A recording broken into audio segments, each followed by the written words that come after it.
dynamic a little bit in terms of talking about what I really want to talk about, but at the same time, open the door for more interaction. So feel free to stop me anytime if you want to ask any questions or disagree with me or add something else that I might be missing, inshallah. Now, when I was asked to give this talk, there was a conversation about how can we connect the spiritual with the political? How can we as Muslims understand our role in terms of what's happening around the world, but also from a spiritual perspective? Understanding how do we understand truly and analyze our responsibility as Muslims when it comes to our acts of worship, our understanding of Islam, but also our understanding and our role into on earth, specifically when we are facing this genocide that is taking place in Gaza. And there's many ways we can talk about this. And I remember when you read Sayyid Qutb in the shade of Quran, and may Allah accept from the sisters that were reading some Quran, many of you might not know Sayyid Qutb, but Sayyid Qutb is someone who really translated Quran in a profound way. Not your usual translation where you just mention what the previous scholars said about specific ayahs, what the companions said about them, how to understand them in that context. But Sayyid Qutb brings in these ayats. He reads them. He understands the tafsir that happened before. He understands the context where these ayat were revealed to Prophet ﷺ, but also he adds his own commentary that are relevant to the times that he lived in, and they're still relevant until today, because this has been only about 67 years ago. So in Surah Al-Muddathir, which is arguably considered to be the second surah that was revealed to Prophet ﷺ,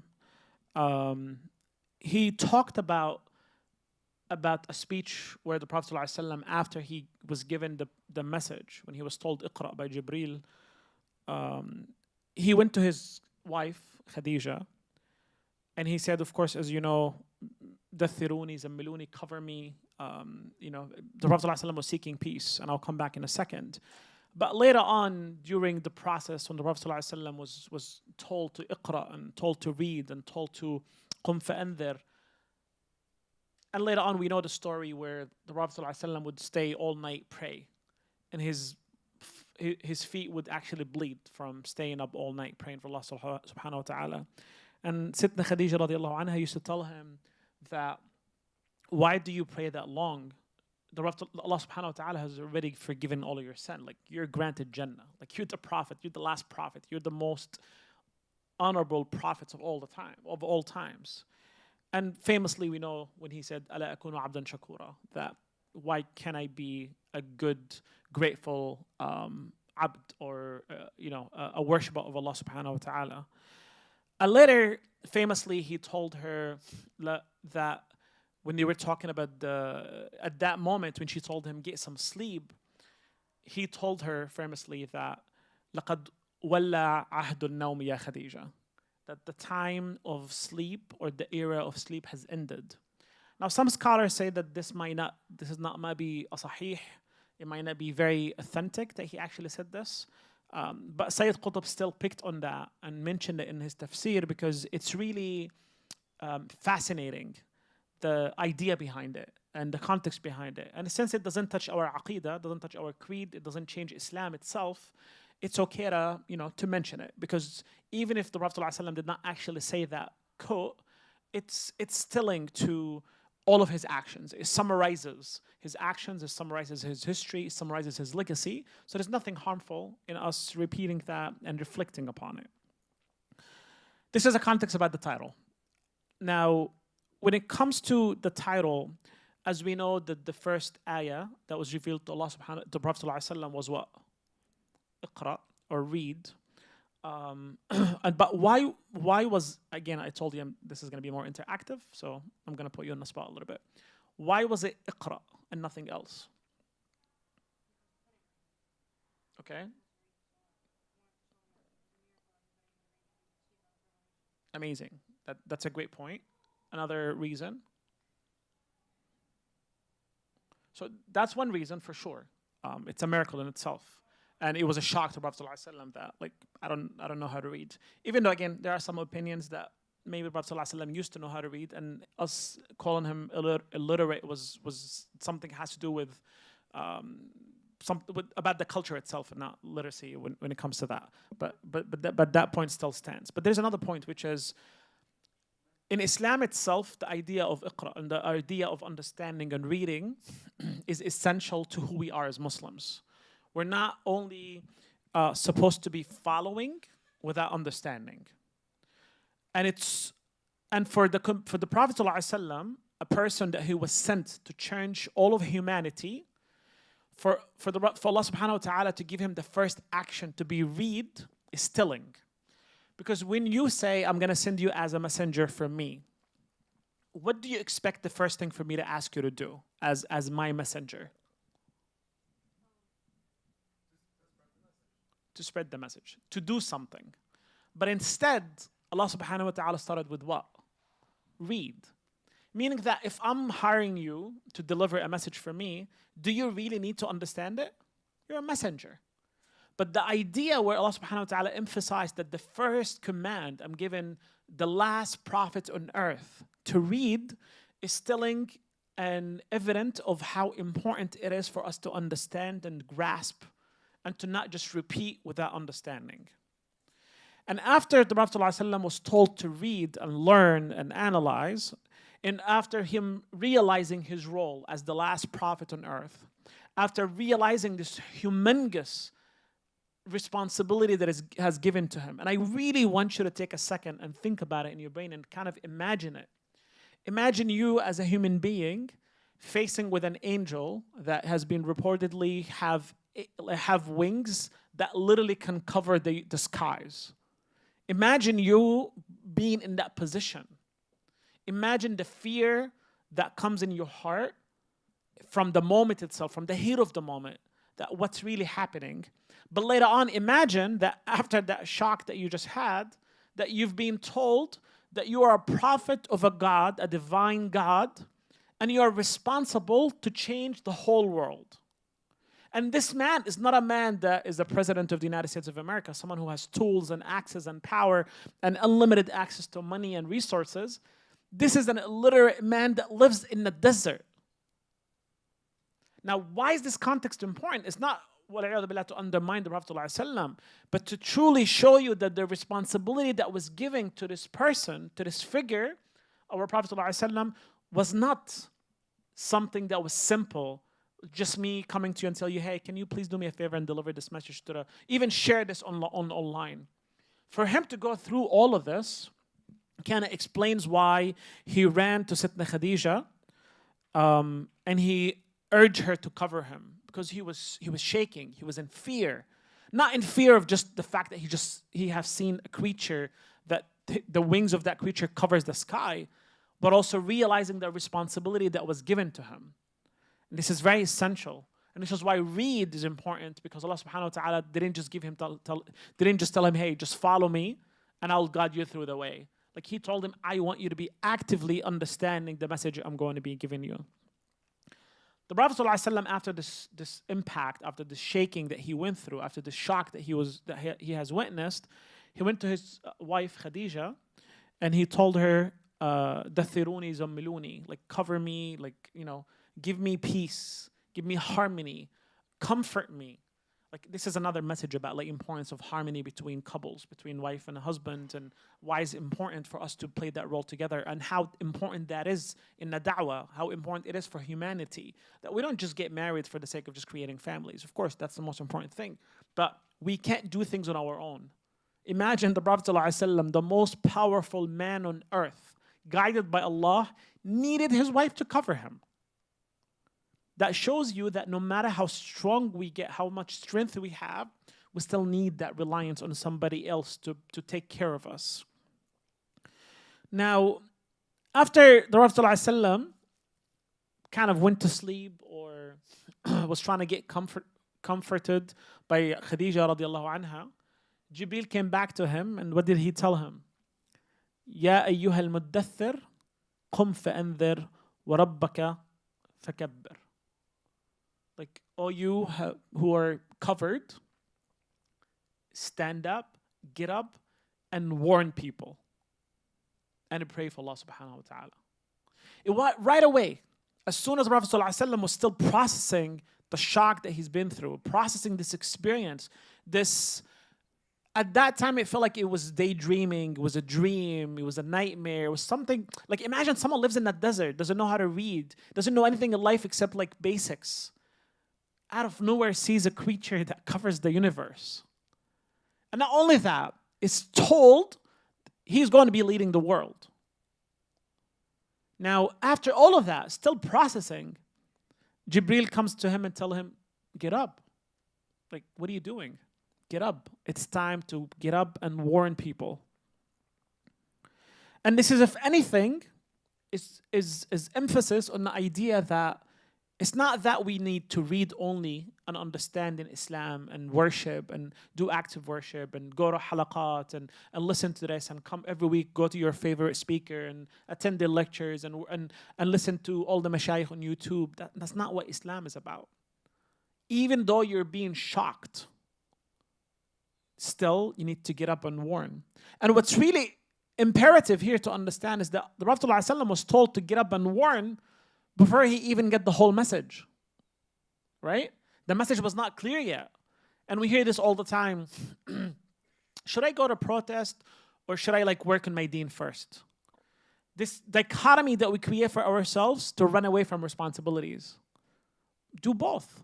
The Prophet ﷺ barely knew anything about the new message that Allah subhanahu wa ta'ala has given to him, but he still was told to get up and warn because there's no time to sleep. And then Allah subhanahu wa ta'ala revealed another ayah, and he said, يا أيها المزمر قم الليل إلا قليلا نصفه أو انقص منه قليلا أو زد عليه ورتل القرآن ترتيلا إنا سنلقي عليك قولا ثقيلا. That you're covered, who you are, who's being comforted, get up at night, basically sleep only for a little bit at night and spend the whole night worshipping Allah subhanahu wa ta'ala and praying for Him and reading Quran. And rattil al-Quran tartila, rattil, as we know, is not just reading, but processing, analyzing, understanding, reflecting. And then he told him that we will give you heavy speech. And this is very important. Because we constantly talk about this, and I fall into this myself, right? And I'm sure everybody here falls into it as well. We constantly think, okay, we know enough about Islam. It's our job as an activist now to just do my work.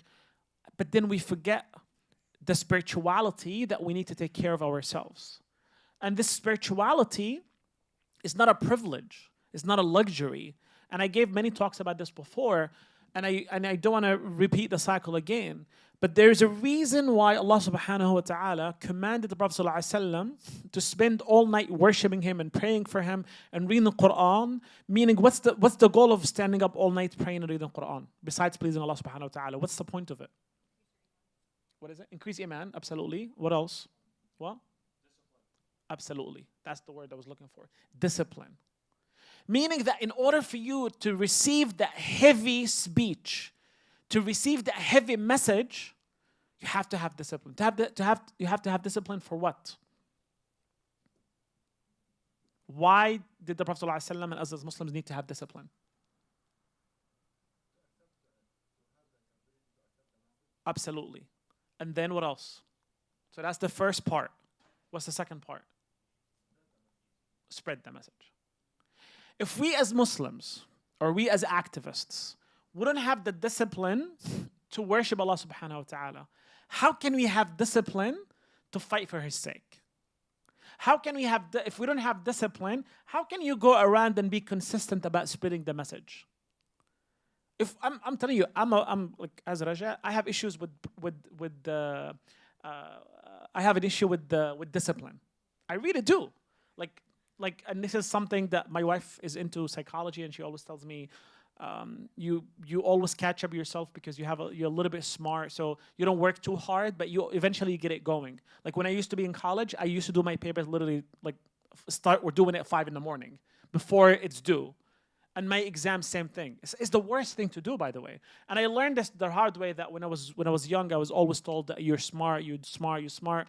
That it built subconsciously in my brain that I don't need to work hard. I can just figure it out in the last minute. And that did eventually affect me in my life, in college, later on. Like, you can't just swing it all the time. You can't just hustle all the time. There has to be discipline. It has to be a process for you to do things in a systematic way to make sure that you're continuing with the struggle. Because consistency is very important. And it's always told that consistency and discipline is better than smart. And I want you to take this very seriously with my own experience. Now, Allah subhanahu wa ta'ala again gave him, the Prophet ﷺ, the message, told him to get up and warn people, but also told him what? Have discipline. So these are the 3 rules, or the 3 parts of a formula for any successful Muslim to be successful in life, for not only on a personal level, but also as an activist, as a da'i, as someone who truly wants to do something for the sake of Allah subhanahu wa ta'ala. And I really want you to understand that this is not a luxury. As a Muslim, and I will talk about this later, your job is not just to pray and fast, and that's it. As I mentioned, as we talked about, we are told to pray and fast. Praying and fasting, is it a goal or an end? Is it it's the same thing. Is it an end or is it means to something?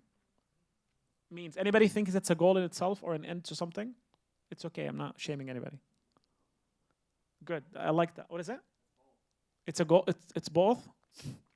How is it both?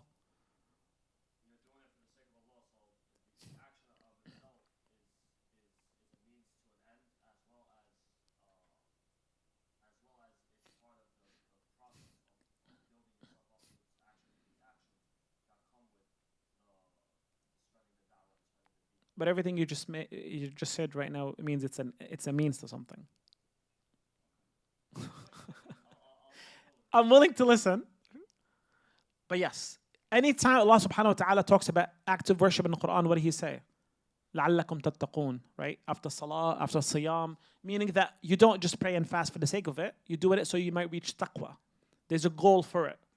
Of course, it's a goal in a sense of like, when you want to talk about like micro goals in itself, like you teaching yourself, or like you want to please Allah subhanahu wa ta'ala. Like when we say, when there's good news, you go pray 2 rak'ahs for the sake of Allah subhanahu wa ta'ala. Absolutely. Like, it's fine to think about it that way. But in the essence of things, no, it's a means to an end. And the end is to discipline you, to make you a better human being, and to make you a better Muslim. So because of this, the Prophet ﷺ, as I mentioned in my intro, told Khadija that the era of sleep is gone. Because I need to learn about Islam, I need to relay the message, I need to fight for the message, because the whole world will be fighting me sooner or later, and will be fighting my ummah. And then Allah subhanahu wa ta'ala is commanding me to stand all night to worship Him. So clearly, when do I have time to sleep? Now, when I tell you this, of course, I don't expect you to not sleep forever again. I'm just saying that it needs to be a kind of a mindset shift for us, that we don't live our life to sleep and have fun. And again, there's nothing wrong with having fun, nothing wrong with you doing what you need to do to make your life simpler and easier, and just sometimes do lazy things for the sake of it. Fully understandable. We're not prophets. But the idea is the mindset shift has to happen where we can't just spend our life eating and drinking and having fun and working and going to sleep, and that's it. This idea of the era of sleep is gone, is a figure of speech to say that sleeping is something that is secondary. It's only important for me to keep me going, because we know our bodies will shut down, we'll start hallucinating. We can't be functioning if we don't sleep. So definitely sleep. But the idea is, again, that after learning all this that we've learned about Islam, we can't go back to normal. We can't go back to status quo. This has to shift your mindset to make you know that you as a Muslim have bigger responsibilities that you think. Truly. And the Prophet ﷺ knew this since day one. And this is why he was in so much fear and so much shock at that time, and he needed Khadija radiallahu anha to comfort him. And it's just a small statistics. I hate statistics, but just for the sake of it, the Prophet ﷺ, metaphorically speaking, he technically literally never slept.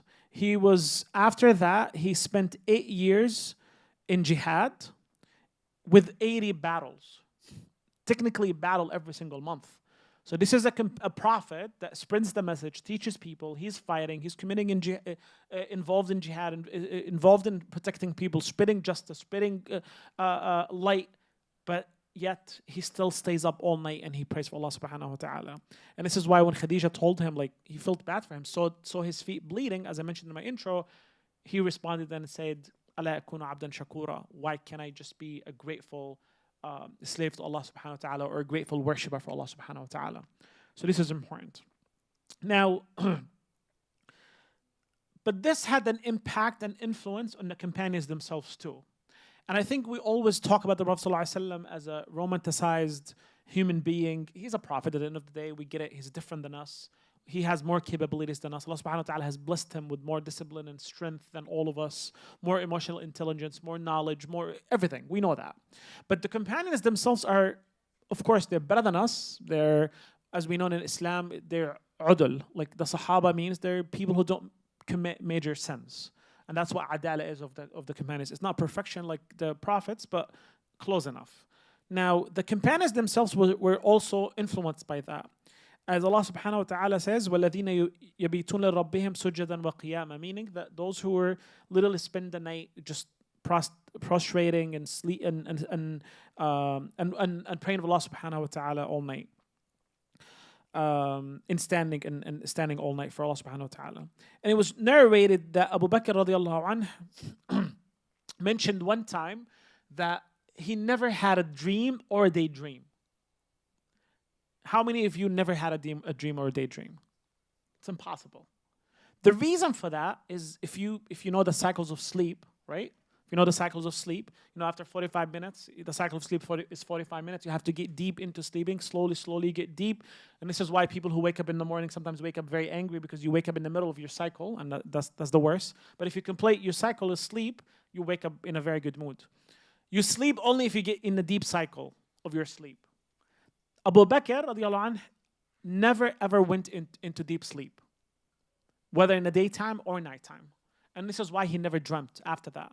Because his brain was constantly busy. Like, how can he sleep? When he feels that he's a companion of the last prophet on earth, understanding the responsibility that is given to him, how could he sleep?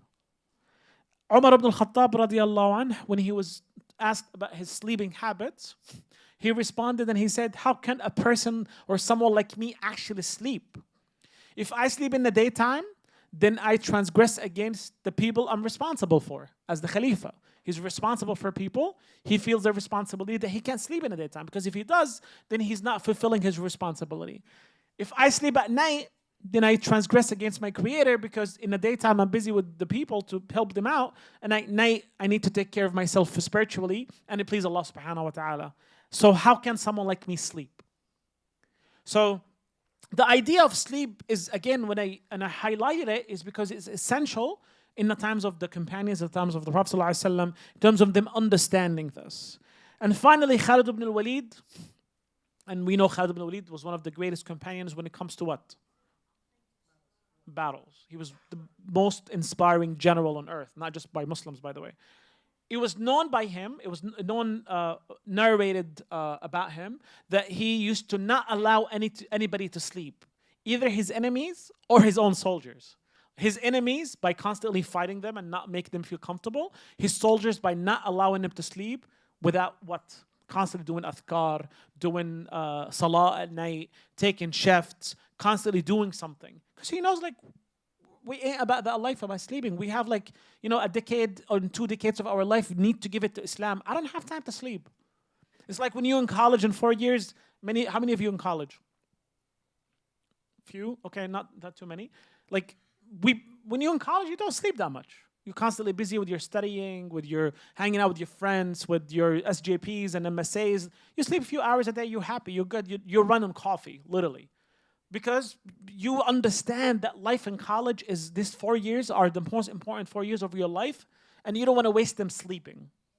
So imagine that for college, But these companions and the Prophet ﷺ understood that they have a message to change the world, and because of that, they can't sleep. And I was not planning on doing this, but like on even mentioning this, but now I remembered. Nowadays, do we know anybody or any kind of people that actually don't sleep nowadays for the sake of Allah subhanahu wa ta'ala? No? I actually think they are. Anybody? Great point. But we kind of know them. Who? Say it loud. Absolutely. People of Gaza. People of Gaza are literally not sleeping. And I'm not only talking about the average people. The average people are not sleeping because they have no choice, unfortunately. They're being bombed constantly. But there are another group of people that are not sleeping. The resistance. The people who are living in tunnels, that are running on dates and water for months. All they do is what? Is worship Allah subhanahu wa ta'ala and fight the enemy and protect their people. Meaning that when I tell you about the era of sleep is ended or is gone, I'm not just talking about the Prophet ﷺ and his companions. Yes, they are the people we aspire to be like them, right? That's why we emphasize on them too much. But nowadays, we don't have to go for 1400 years ago to learn how to become better human beings, how to become better Muslims. We are witnessing it right now in Gaza. And I'm not exaggerating, by the way. Like, it's very well documented that these the resistance fighters in Gaza actually don't sleep. They spend all night worshiping Allah subhanahu wa ta'ala, doing adhkar, praying, and in the daytime, they fast, and then they break their fast on dates and water. And they protect their people, and that's all they do in life. So it's not uncommon. And if some certain, and we know this rule and deduction in math, right? If you can prove that an idea is possible for a small portion, then we can generalize it and deduct by it that it's possible for everybody else. But we choose to sleep. That's the reality. Now again, I'm not talking in extremes. We can't be like people of Gaza. People of Gaza are in a different context and a different situation. But the idea behind it is that truly when we understand what this message of Islam is about, we can't truly sleep at night without thinking about the responsibility that is given to us.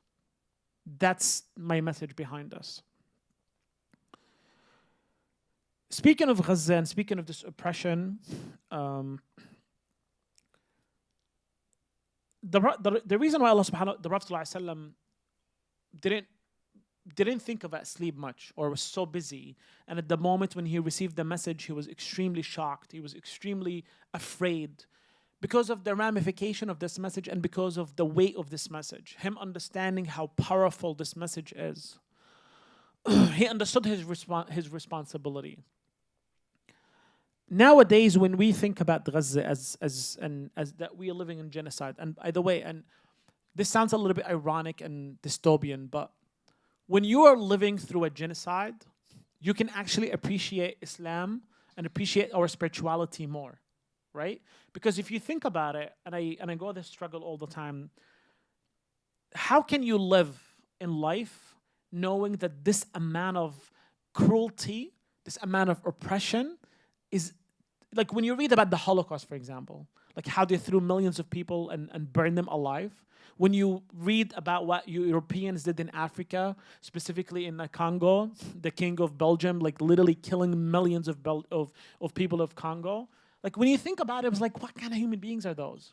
But we always think about them in history, right? Something that happened, it doesn't happen now. But currently we are living through a genocide, right?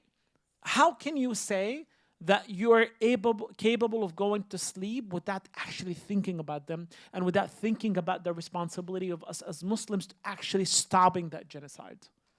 If the Prophet ﷺ and his companions didn't sleep because they understood the assignment, they understood the responsibility that was given to them, what about us?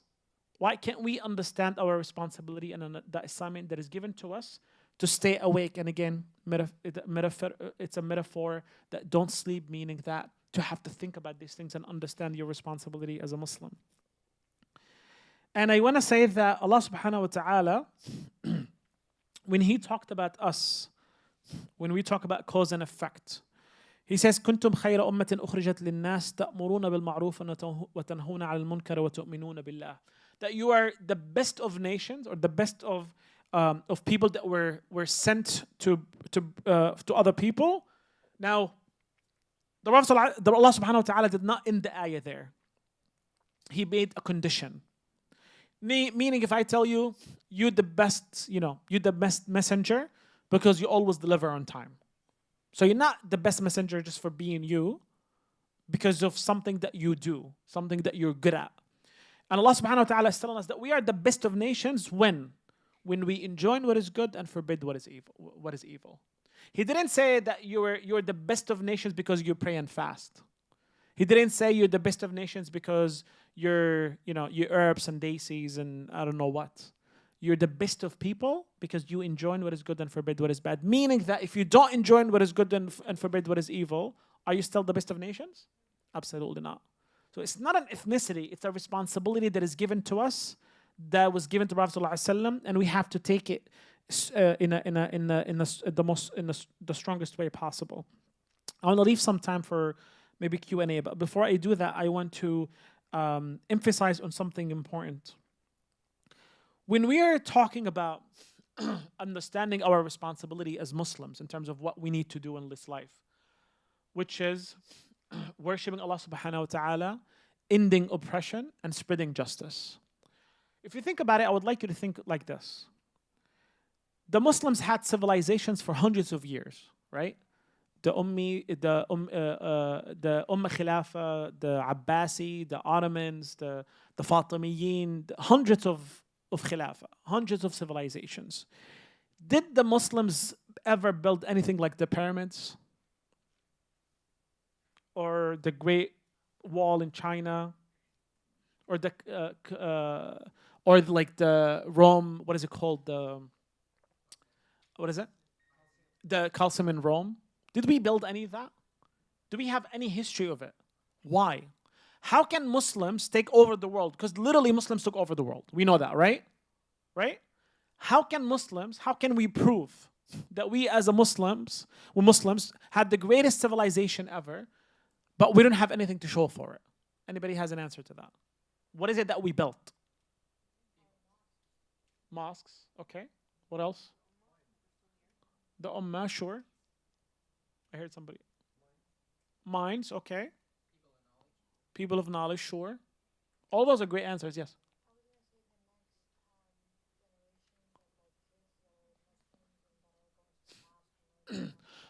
Absolutely. So all of this, you're all right, yeah. No.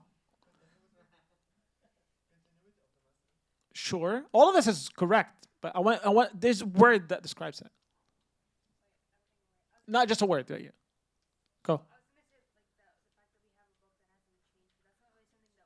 Sure.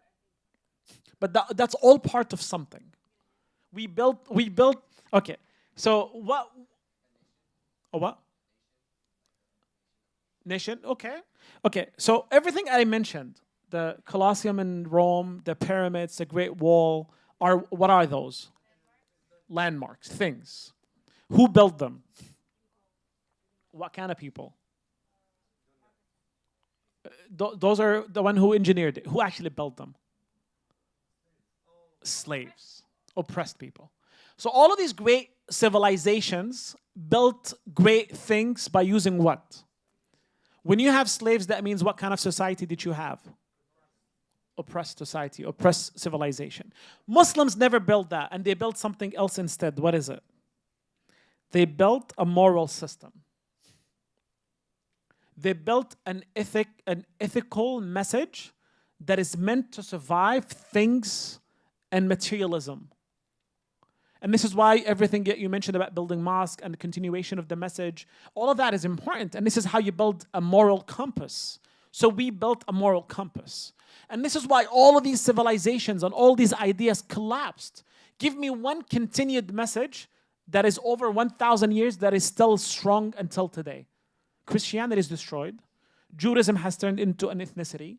All other religions have turned into something that is so passive, and you keep it in a closet in your home, but once you leave the house, you become a capitalist. All you care about is money and food. What is the only message truly is Islam. Because our civilizations were built on freedom, were built on justice, were built on liberty, and people were spreading all their life and their knowledge into building a moral compass. But is Kaaba something that is like truly a magical like building, a landmark? It's a landmark, but it was built before Islam. But was it like, if you compare, like, let's be honest, of course, without remove the spiritual aspect of things, remove the holy part of Mecca, of Kaaba. If you compare Kaaba and to the pyramid, like, are they even compatible, materialistically speaking? Exactly, that's the point. The point is, the societies and these civilizations were so oppressive that all they cared about was just to build things to show that they're powerful by enslaving people. But Islam didn't care about building things. They cared about building people, about building the message. This is why they understood, again, what exactly is the message of Islam.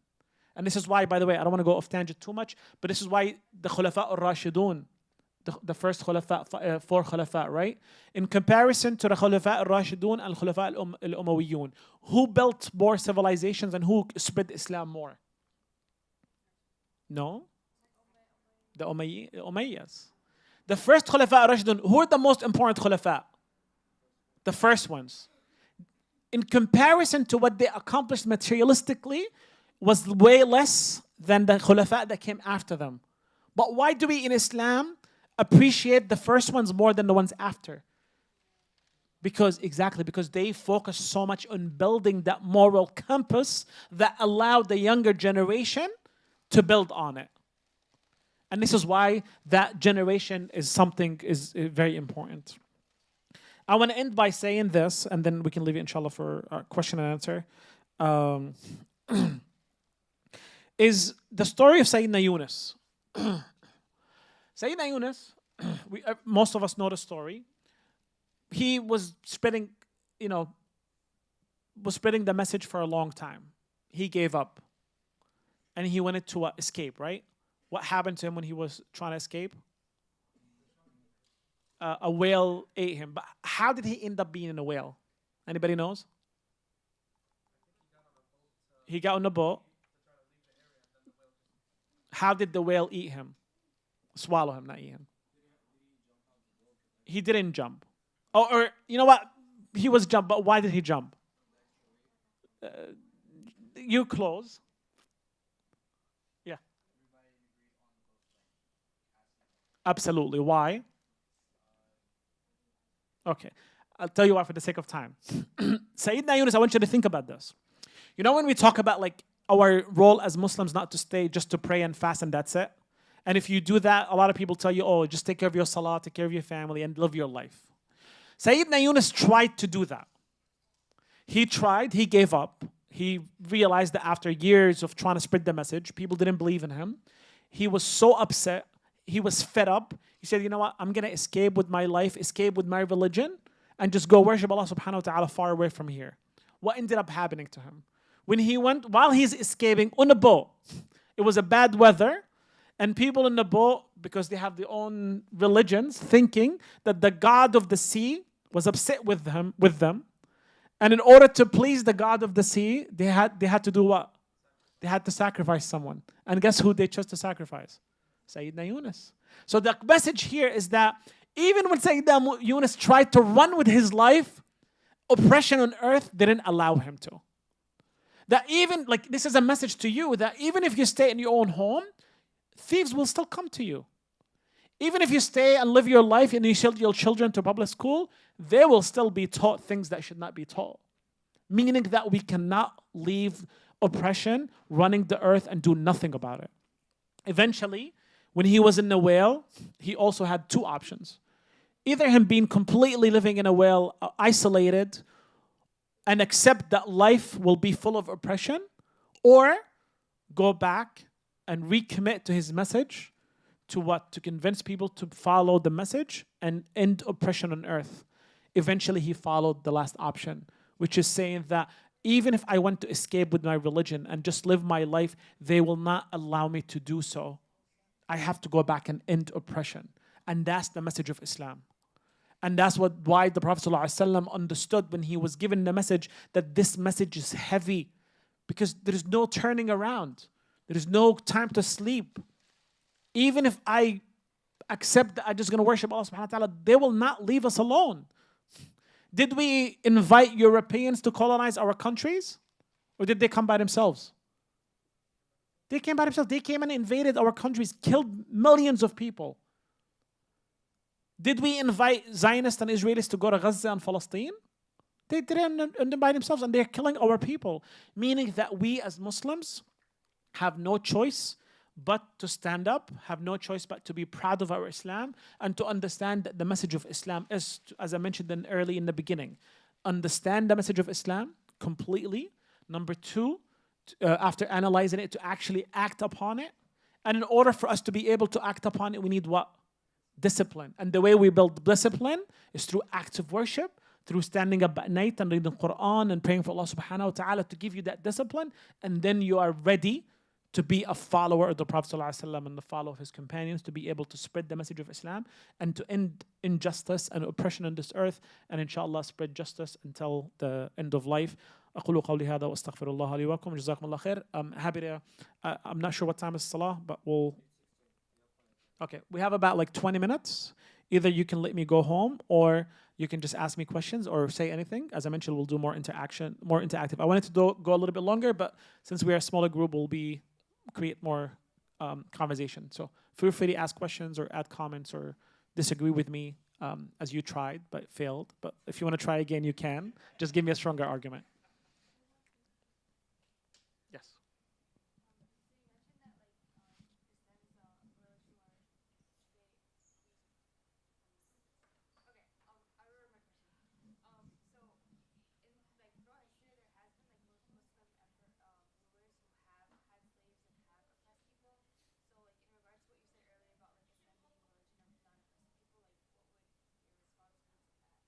Anybody specific or just in general?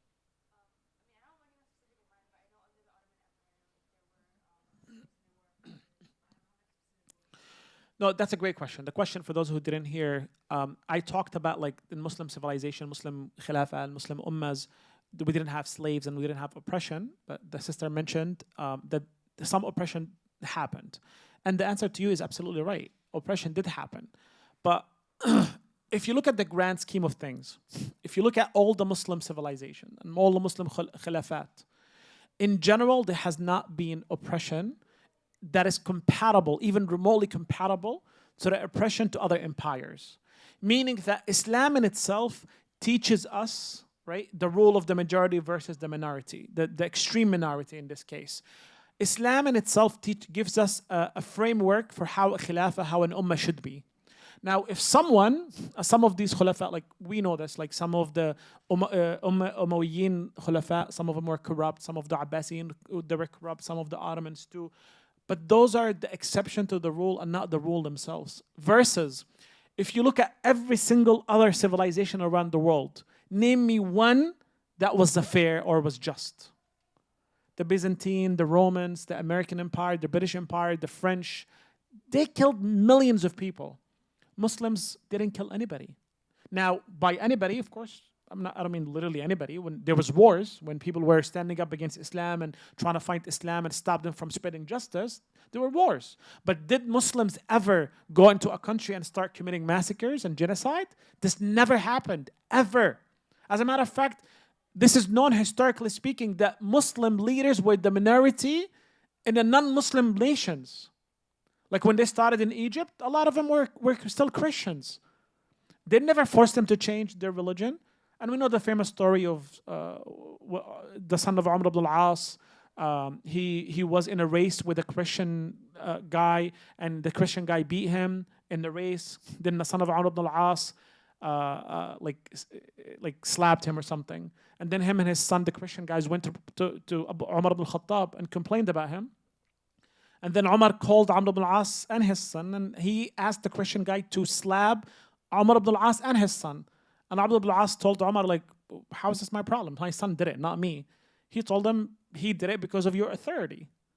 So that's something so silly, but it tells you about the difference. Europeans in the 19th century killed millions of people in Africa. Let's take a step back. When Europeans came to America, they killed millions of natives to create so-called United States of America.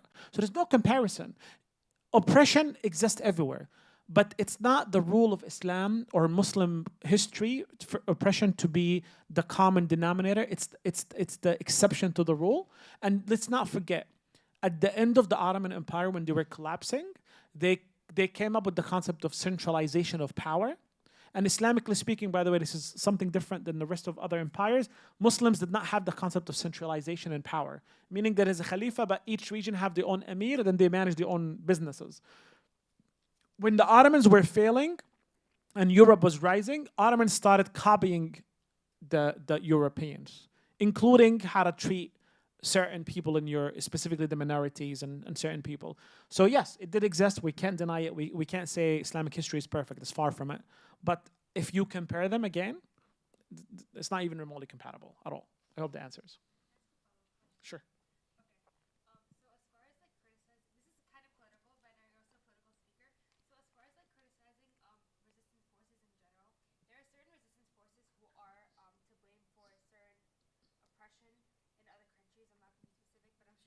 Yeah, yeah.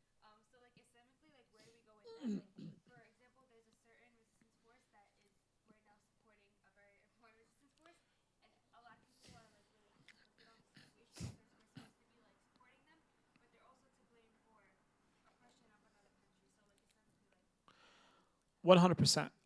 You didn't want to say it, but I'll say it. I think this is about the situation that happened in Syria, and we know Iran and Hezbollah was involved, unfortunately, in committing a lot of oppression against Syrian people during the Syrian uprising and the Syrian revolution. That definitely happened, and definitely something we can't forget. And people who were responsible for those crimes should be held accountable 100%.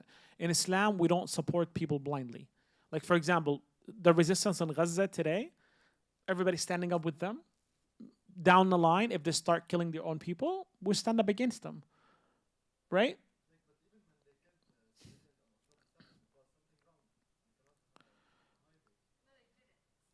Number one, they didn't kill civilians. Number two, Israel is a settler colonial project that every single part of that state is a combatant by definition. And according to international law, people who are under occupation have a right to defend themselves. We don't know exactly what exactly happened on October 7, but there is a lot of reports that Israelis themselves killed their own citizens. Hamas and the Palestinian resistance have made it very clear that they are only targeting soldiers. And their history has shown that they don't lie about their what they do. So it's obvious. I would believe what they say over what Israel propaganda says. Israeli propaganda says they raped women and killed 40 children. There's zero evidence about that. As a matter of fact, AP News just reported 2 days ago, showing that all that was fabrication. It's propaganda war. So we can't fall for it. Now, if a resistance fighter goes tomorrow and kills someone out of nowhere, a civilian or non-combatant or someone who's not according to Islamic Sharia must be killed, we should hold them accountable. There's no blank checks in Islam. وَلَا تَزِرُ وِزْرَةٌ أُخْرَى. Like, meaning one action or deed doesn't overcome the other one. And we know in Islam, there's a famous hadith in the Nawawi that talks about إِنَّ الْأُمُورَ بِخَوَاتِيمِهَا, that things are by the last, as the end of it, meaning that you might be do all your life, you might be do amazing action, that you're only 1 foot away from Jannah, and then you make one massive sin that Allah subhanahu wa ta'ala will send you to hell. So we don't have this concept of beast or this concept of, what's the word? Nobody is safe. And we know famously Abu Bakr used to say, like, I don't know if I'm safe. I don't know if 1 foot is in Jannah. I'm not sure if my second one will follow me to Jannah. And that's Abu Bakr. We don't have the concept in Islam to make anybody as holy. If they're doing good now, Jazakumullah khair, may Allah accept. If they do something bad in the future, they need to be held accountable. We don't give free blank checks in Islam, period. Absolutely. There's no concept of giving blank checks. If you do good, we appreciate it if you do good. If you do bad, you need to be held accountable. So, and this is important in life, by the way. Don't ever, and there were stories about like some Muslim speakers that did some mistakes, and people just want to forgive them for that. And I'm one of the people who said like absolutely not. If you like, if you violate that trust that is given to you by the community, you can't be given that space again.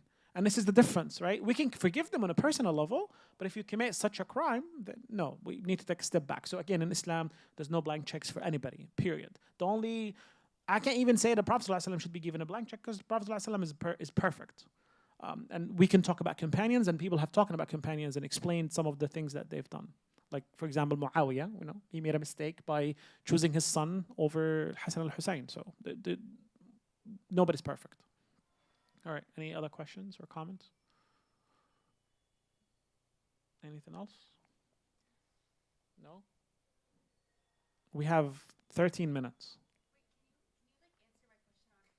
Oh, did I answer? Part of the question, like so right now, like there's a lot of people that are really heavily supporting the Iranian resistance, and they're very like when they're questioned on why they support them so heavily, and they're like, oh, but we need to support them right now, but they're kind of ignoring everything that happened with Syria. So like, sorry. No. Thank you. I lost track of things here. Absolutely, that's a great question. There's a difference between, and I think we need to make this very clear. There's a difference between supporting and undermining. Meaning, Iran committed crimes in Syria, right? We agree. Iran committed crimes in Iraq, right? We agree. But at the same time, Iran is the only nation that has been supporting the Palestinian struggle, specifically the Palestinian resistance, right? Now, we can say that Iran, we are not happy with what you've done. You need to pay for the crimes that you committed in Syria and Iraq. But at the same time, we appreciate you supporting the Palestinian resistance, because I want you to understand this.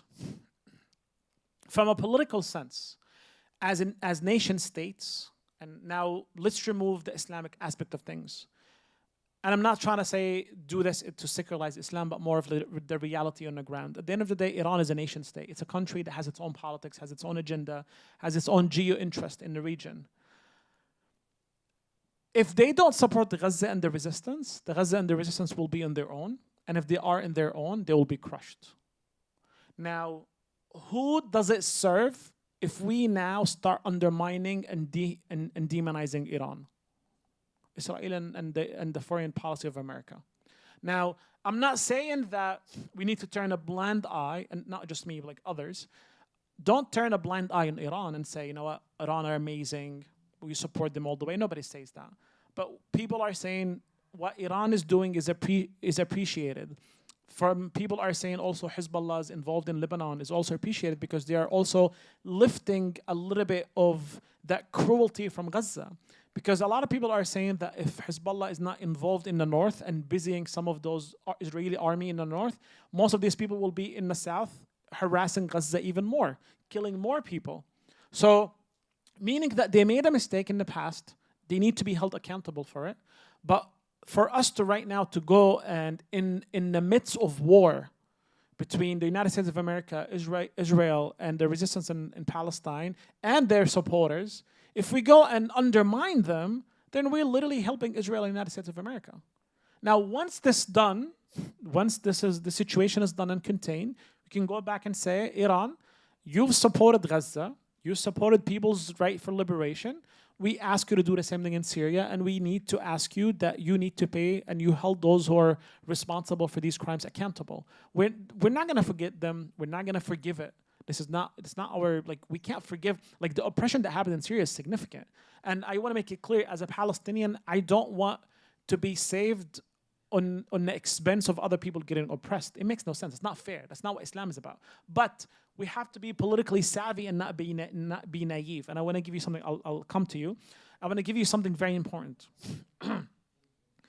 When the Islamic Revolution happened in Iran in 1979, we know Saudi Arabia is in bed with the US, right? We know they're doing the dirty work in the region.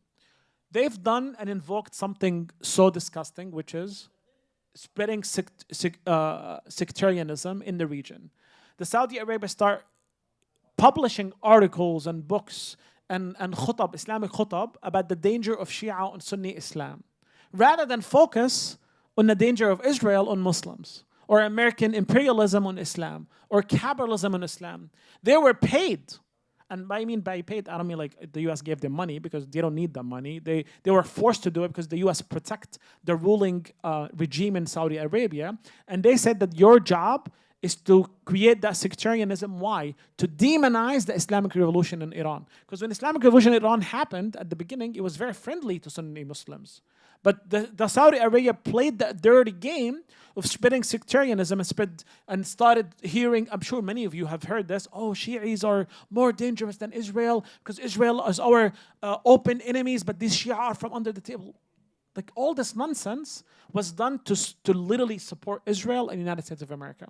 Right now, and that with that being said, it doesn't mean that like there's no history between the Fatimiyin and Biyun and the Shia and the Sunni back in the day, but like that happened 1,000 years ago. Like, it's not relevant to us right now, and there's no reason for us.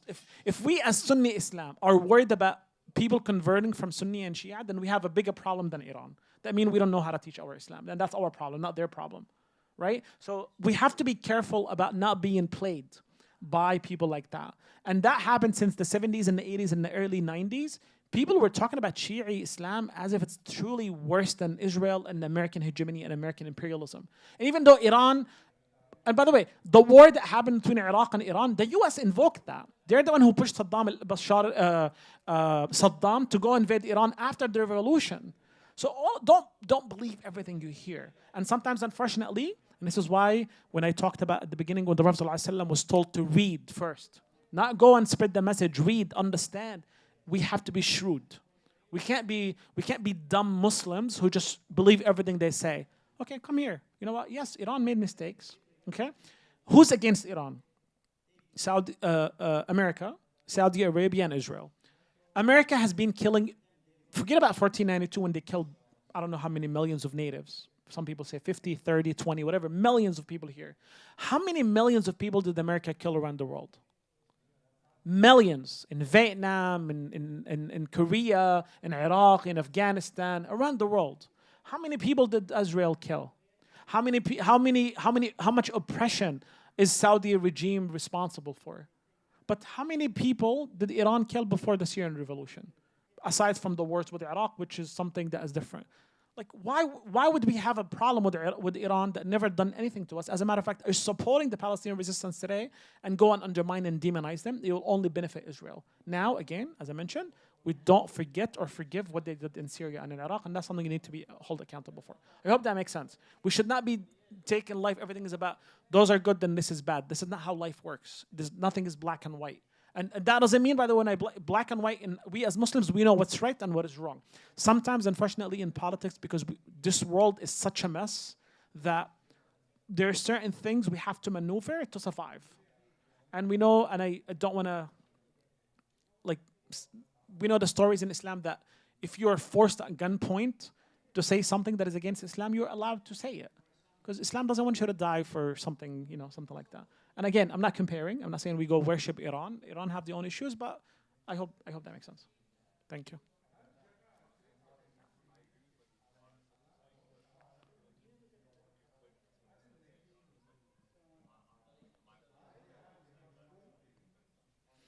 How did you come up with that? I'm seriously. I'm asking. I wanna know where you're coming from. Okay.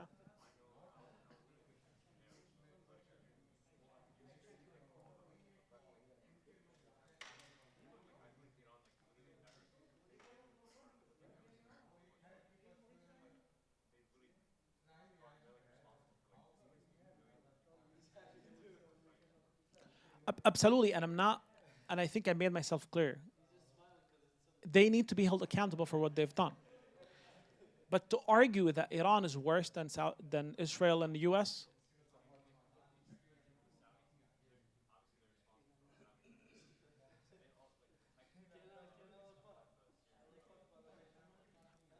believe, that's actually a very good question.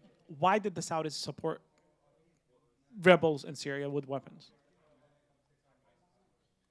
there's another. There's a more concrete reason for that. I was talking about it a few minutes ago.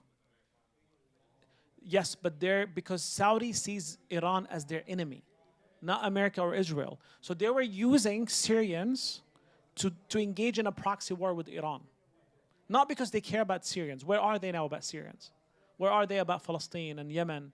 They went to Yemen and they killed a lot of people in Yemen in their war that declared. Look, I don't want you to, I hope I made myself very clear. I'm not happy with what happened in what Iran did in Syria is despicable and it's disgusting and need to be held accountable. It's oppression to a whole different level. The killing of children and families and the destruction, there's no question about it. Bashar al-Assad is a tyrant. Absolutely. There's no question about it. But we don't, but we don't compare foreign colonizers that came and took over the Muslim world, killed millions of people, stole our resources, sent us back to the dark ages. We can't compare those with Bashar al-Assad, who's a local tyrant, because in Islam that happened too. That happened at the times of, for example, the son of Muawiyah, Yazid, he killed al-Hussein, bro. He's the grandfather of the Prophet ﷺ. You want worse than that? But we can't say Yazid is worse than America. And again, I don't want to play, oppression Olympics. I don't want to say that the oppression of Palestinians is worse than the Syrians. Absolutely not. As a matter of fact, by numbers, we've lost more Syrians than we lost Palestinians. 100%. That's a fact. I can't deny it as a Palestinian.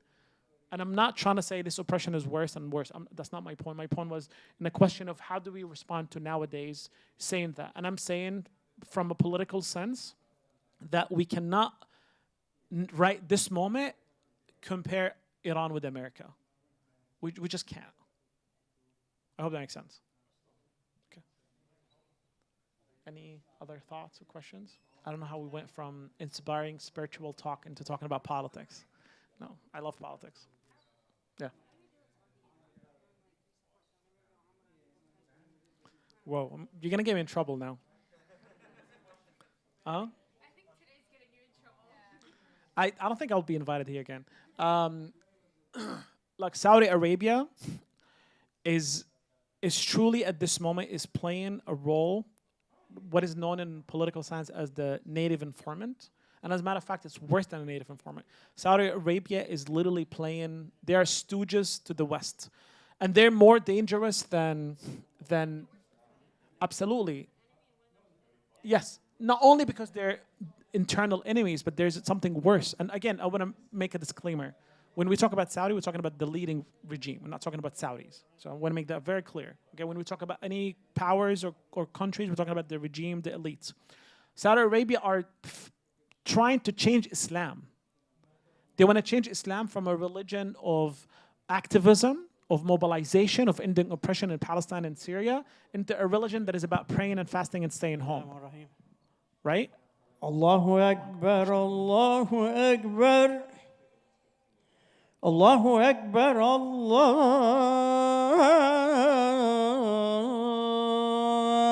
Akbar.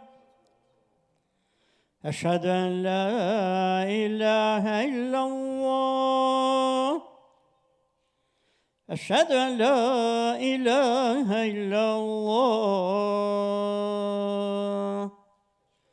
أشهد أن محمدا رسول الله أشهد أن محمدا رسول الله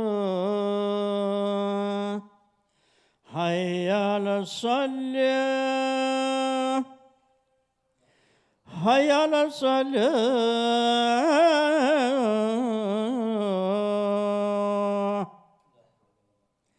حي على الفلاح حي على الفلاح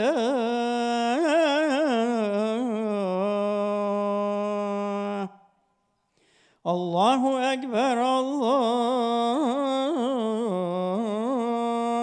أكبر لا إله إلا الله. I'll be quick inshallah with the answer before Iqama. So Saudi Arabia is playing that dirty work of changing Islam from its core. And as dangerous for many reasons, I really want to do a whole series about modernity, secularism, and how the world, specifically the West, wants to change Islam. And they're against moral ideas and ethics, and they want us to be slaves to materialism. That all you need to do in life is just work, and that's it. Forget about Allah, forget about divine, forget about ethics, forget about anything else. And Saudi Arabia is playing that game with them, and that's very dangerous. It's extremely dangerous because it literally removes Islam from its essence. Saudi Arabia regime needs to be boycotted. And I'm not a mufti, I'm not a sheikh, don't call me on this. I don't think you should do that. You should be doing Umrah. I think that money should be donated to the people of Gaza and people of Syria and people of Yemen and people in regions. Why? For many reasons. Number one, they use that money to oppress people, Muslim. They use that money and you going to do Umrah to what? To take more Islamic authority that they're the vanguards of Islam. And this has been said